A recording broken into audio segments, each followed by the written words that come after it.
so far, Rhett? Yeah, normal week. Yesterday was our base install day. Today was our situational stuff, and today was really good. How's Sean Gussie's never practiced Yeah. on? How's he looked so far? He's looking better. He has practiced yesterday and today some, which is a lot more than he's done the last 2 weeks, and so he's definitely steadily improving. Was he able to take any first team reps? But Yeah, he's gotten some quality reps. You know, we're trying to be smart with him, but he's getting better, and it's been a positive sign. Rhett, how is the play calling responsibilities different this past week than they have been in the past? You know, a big part of it was the same. I mean, we game plan the same. We kind of do it together on the sidelines the same. You know, we just, you know, just things sometimes were a little different, and just the way with the dynamics worked, but we still did it the same. We were just in maybe different positions on the sidelines. Since the game is over, is you able to, can you say a specific play that was yours, your call as opposed to Gus's?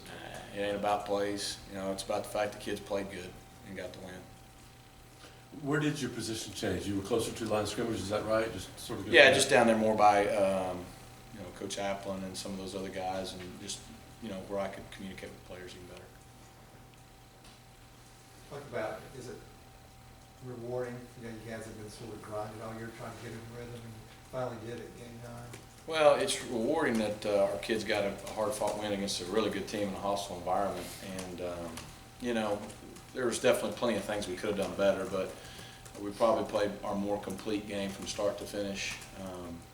You know, we had, I think it was our third series, we had a third and 2 or 3 that we didn't convert, and then I think our fourth series we didn't convert, but after that, with the exception of running the clock out in each halves, you know, we were at least able to move the ball and get points, keep our defense off the field. We'd like to have 7 more than 3, but again, overall, the tempo was better and our kids just played better, and so they get all the credit for that. Does Jeremy make, because of his experience and been here a long time, is it easier to play fast with him in the game? I don't think Maybe so. Sean. I think we could play fast with either one of them. Was really pleased with Jeremy, just you know, his emotion and how hard he played, and the way he was smart with the football, made plays when we needed to, managed the game very well. I think the guys responded well to him, so it was really good to see, you know, him come back, because he hadn't really played in that kind of role since that LSU game. It was good to see him have that kind of game. In those first 4 games, you guys had 9 turnovers, and last 5 you've had 1 turnover. How big has that been, the difference in the offense? It's huge. I think it's why we've been in every game and had a chance to win every game. And those first 3, we found a way to win the first 2. Obviously, the third one, it cost us. Since then, I mean, not that we don't always put an emphasis on it, but I think our kids have done a nice job. Obviously, at the quarterback position, both guys have done a better job protecting the ball, and that's going to be key in these last 3 games. The turnovers will probably decide a lot of it, but at the end of the day, the first thing you can't do is beat yourself. We've done a better job of that with the turnovers and penalties. You know, to play at that place on the road and not have a single pre-snap false start penalty, I think speaks volumes to our line and our skill guys and just their focus. Why do you think you guys are running more gadget plays these last few weeks than maybe even the first 2 seasons? Well, when we had Nick, it was just it was different for whatever reason. Teams didn't overplay certain things because they just kind of had to stay as balanced as they could, because you never know when someone was going to go this way or Nick would shoot out the backside, and it wasn't necessarily a conscious effort, but we did in the last 2 years, and you know, I don't know the reason other than I feel like just the way Nick's style was and the way we kind of evolved. We had the same ones we were carrying into games. We just never really needed to call them. And so this year we've called a few more. Some have hit, some haven't. But it's still been a part of the game plan and the playbook. It's just we're calling them more now. It's a big picture question, so stick with me. I know you're thinking just this week, but Woody, Little Rock, those type of plays, how much of that offense you played in high school do you guys still use? A lot. A lot of those plays I ran in high school. You know, you named it anyway. So Woody, I mean, Chris Wood was offensive coordinator, my junior high coach. Coaches in Arkansas now for Coach Malzahn. That's who he named it after. So, I mean, a lot of those things stay the same, and a lot of them tweaked over the years, but the core foundation hadn't changed a whole lot. You ever find yourself flashing back to moments when you guys ran? Not in the moment, no, I don't. But it's always good. The kids enjoy it when those things work, you know. I think Ryan Davis was more shocked than anybody that it worked. He came off sideline and said, I didn't know it was going to work. You talk about Tony Stevens, it looks like he's becoming a bigger part of what you're doing. Yeah, I mean, Tony's done a really good job stepping up, and part of it's getting opportunity and making the most of it. And he's made some big catches. We're going to need him to make more big catches.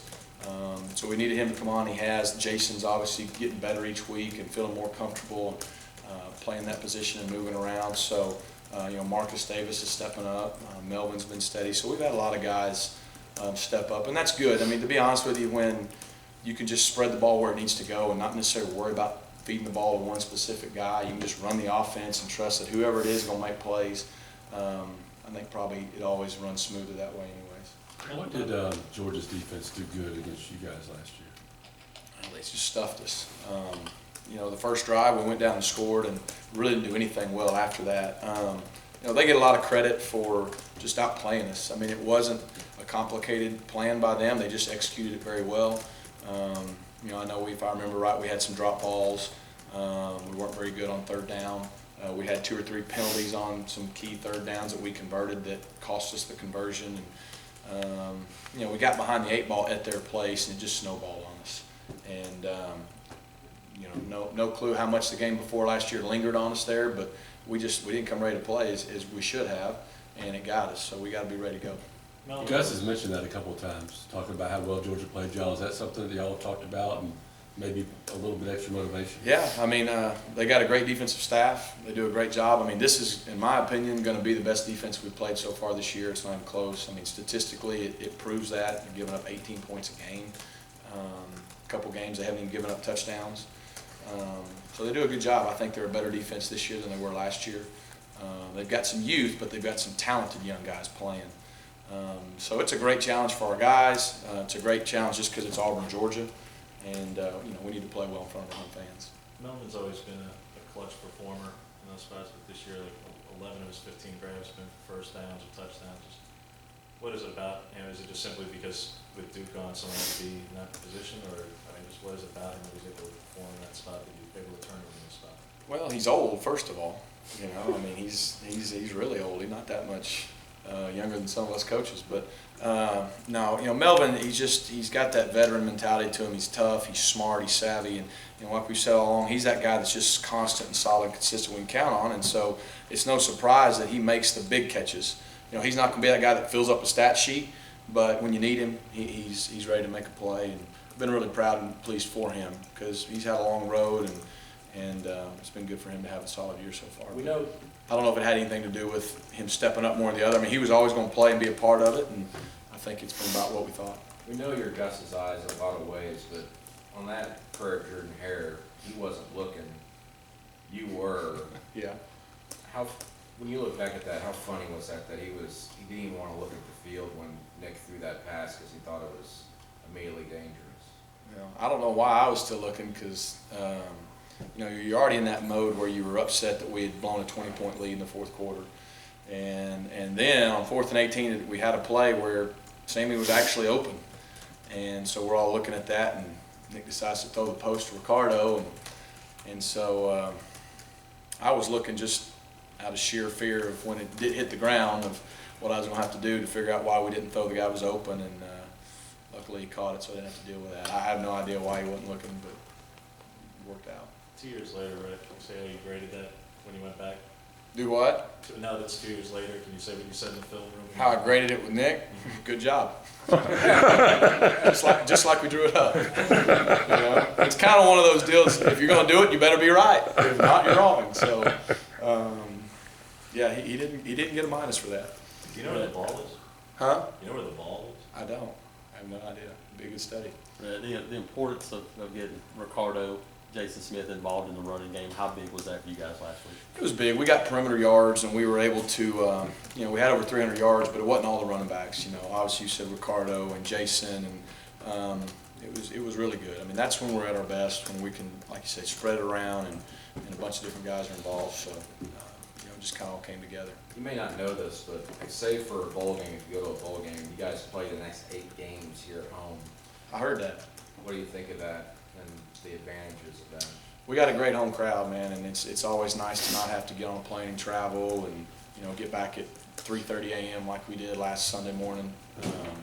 So playing at home's good, and you know, we've been able to win some on the road this year. Now we've got to play really well at home, and our fans are ready for that, I think. Another set